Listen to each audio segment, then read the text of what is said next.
Good morning, grade 11s. This morning we're going to look at what we call co-functions.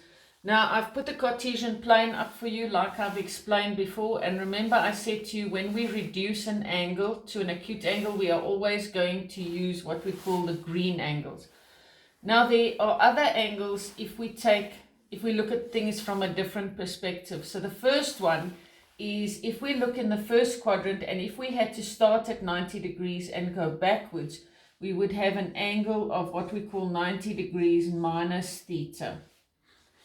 If we looked at in the second quadrant, we would have an angle of 90 degrees plus theta. So this is 90 degrees plus theta. And in our third quadrant, we're going to have an angle of what we call 270 minus theta. In our fourth quadrant, we're going to have 270 degrees plus theta.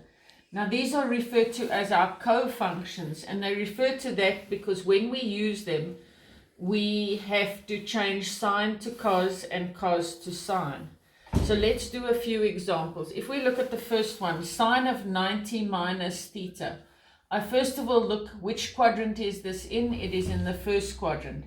In the first quadrant, sine is positive, so I put a positive. And then I change the sine to a cos, and it becomes cos theta. Let's have a look at another example.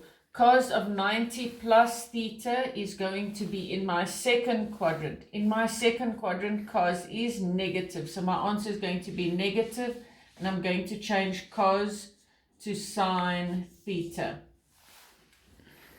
In my third example, I have sine of 270 minus theta. So I'm going to look, and it's in my third quadrant, and sine is negative. So it's going to be a negative cos theta.